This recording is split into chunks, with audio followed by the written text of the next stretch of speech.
নমস্কার। সৌভাগ্য সমৃদ্ধিতে আপনাদের আরও একবার স্বাগত জানাই। হ্যাঁ, আপনারা দেখছেন সৌভাগ্যের সিঁড়ি দিয়ে উঠে ঠিক সমৃদ্ধির বাগানে পৌঁছে যাওয়া। জানেন তো, আপনারা না আমাকে অনেকবার অনেকভাবে লিখেছেন, রিকোয়েস্ট করেছেন যে স্যার, রুদ্রাক্ষ নিয়ে তো আপনি সেরকম কোনো অনুষ্ঠান করেননি, তো আপনি একটু রুদ্রাক্ষ নিয়ে অনুষ্ঠান করুন।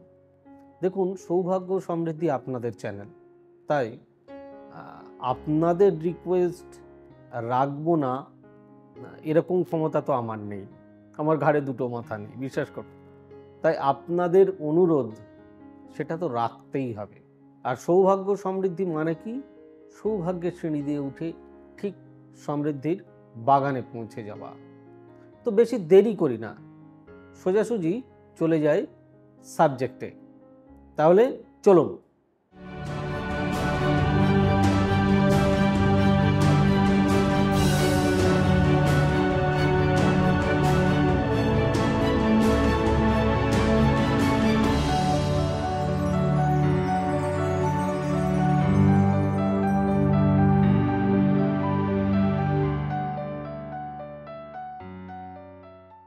রুদ্রাক্ষ বৃক্ষ পাওয়া ভীষণ সমস্যা, খুব টাফ। রুদ্রাক্ষ অনেক প্রকারের হয়, সেগুলি লঙ্কার বীজের আকার থেকে শুরু করে আমলকির আকারের পর্যন্ত হয়ে থাকে। আপনারা দেখেন অনেকটা কাজু বাদাম টাইপের, ইত্যাদি ইত্যাদি। সব থেকে ছোট আকার থেকে সব থেকে বড় আকারের রুদ্রাক্ষ পাওয়া খুব কঠিন। এবারে দেখে নেওয়া যাক গ্রহদোষ কীরকমভাবে রুদ্রাক্ষ দিলে সেটা কাটে, তার কি কি প্রয়োজনীয়তা। তো প্রথমেই শুরু করি বৃহস্পতি। যদি বৃহস্পতি স্থান কারুর নিচু থাকে, তাহলে অত্যাচারী, অবাধ্য হয় সেই জাতক। সেক্ষেত্রে পঞ্চমুখী বা অষ্টমুখী রুদ্রাক্ষ ধারণ করা উচিত। শুক্রের স্থান যদি কারুর খারাপ বা নিচু হয়, সেই জাতক জাতিকা বিদ্বেষী, একটু অসৎ প্রকৃতির হতে পারে। সেক্ষেত্রে চতুর্দশমুখী রুদ্রাক্ষ মানে 14মুখী ধারণ করলে তার সব থেকে ভালো উপকার পাওয়া যায়।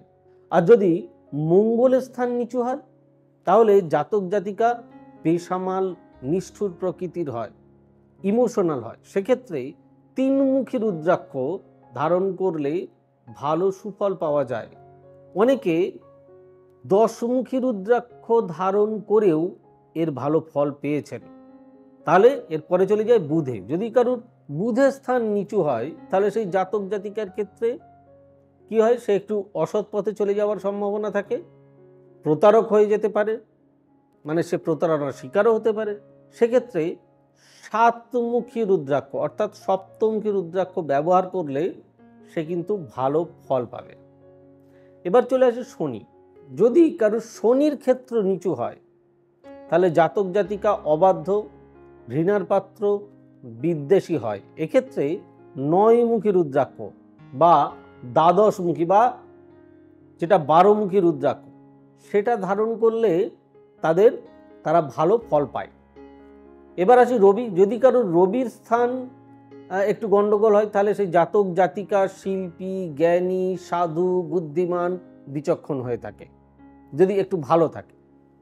প্রায়ই পেট সংক্রান্ত রোগের গন্ডগোল থাকে, তাই যে কোনো রুদ্রাক্ষই এদের ক্ষেত্রে প্রযোজ্য। যে কোনো রুদ্রাক্ষ পড়তে পারেন, যতমুখী হোক। আর যদি কারো চন্দ্রের ক্ষেত্র খারাপ হলে জাতক জাতিকা একটু ভীত প্রকৃতির হয়, এদের মধ্যে কুসংস্কারের প্রভাব বেশি থাকে। এক্ষেত্রে চন্দ্র গ্রহদোষ কাটাতে 15মুখী রুদ্রাক্ষ ধারণ করা উচিত, তার মানে 15মুখী রুদ্রাক্ষ, মনে রাখবেন। আর জানেনই শনি কীরকম গ্রহ। তাই এই নিয়ে আপনাদেরকে এই যে অনুষ্ঠানটি আমি আজকে প্রেজেন্ট করলাম, আশা করি আপনাদের ভালো লেগেছে। আশা করি আপনারা যদি আরও কিছু জানতে চান, তাহলে আমাকে নিশ্চয়ই লিখবেন। দেখুন, রুদ্রাক্ষকে আমরা বলি শিবের ফল। তো ন্যাচারালি আমি যেটা রিসার্চ করে দেখেছি বা যেটা বই পড়ে বোঝা যায়, ওই যেরকম বললাম অনুষ্ঠানের প্রথমেই, যে রুদ্রাক্ষ গাছ খুব একটা অ্যাভেলেবেল নয়, এটা পাওয়া খুবই দুষ্কর। তবে আমাদের প্রতিবেশী রাষ্ট্র নেপাল, নেপালে প্রচুর রুদ্রাক্ষের গাছ আছে, সেখান থেকে মানে রুদ্রাক্ষ নানান জায়গায়, পৃথিবীর নানান জায়গায় ছড়িয়ে পড়ে। আবার আপনি যদি আমাদের ভারতবর্ষের বেনারসের দিকে যান, তাহলে সেখানে কিছু রুদ্রাক্ষ গাছ পাওয়া যায়, এবং দেখবেন ওখানে কিছু প্রতিষ্ঠান রয়েছে যারা ওই সার্টিফিকেট ওয়াইজ রুদ্রাক্ষ বিক্রি করেন। এবারে আরও একটা রুদ্রাক্ষ সম্বন্ধে আপনাদের না বললে নয়, আপনাদের এতগুলো গ্রহ নিয়ে বলেছি। এই রুদ্রাক্ষটা হচ্ছে সব থেকে স্পেশাল রুদ্রাক্ষ। অনেকে দেখবেন এই কাজু বাদামের মতন একটা পাওয়া যায়, বা লম্বা টাইপের, বা খেজুরের মতো, বলে যে ওটি একমুখী রুদ্রাক্ষ। প্রথমে বলি, একটি রুদ্রাক্ষ গাছ সে প্রচুর রুদ্রাক্ষ প্রোডাকশন করে, কয়েক কোটি। 1 লক্ষ রুদ্রাক্ষ গাছের মধ্যে একটি গাছে একটি ফল ফলে, যেটি একমুখী রুদ্রাক্ষ এবং যেটা সাইজ গোল হয়। বুঝতে পেরেছেন?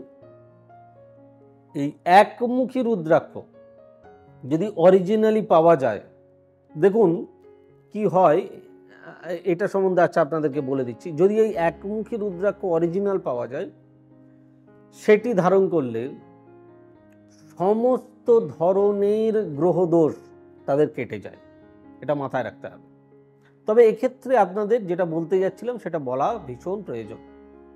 সেটা হচ্ছে, ধরুন আপনি রেশন থেকে চাল কিনলেন, যদি সেটা টেস্টিংয়ে দেন সেটা কি বলবে?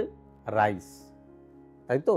আবার আপনি বিরিয়ানির জন্য ভালো বাসমতি চাল কিনলেন, তাহলে সেটা টেস্টিংয়ে দিলে কি বলবে? সেটাও রাইস।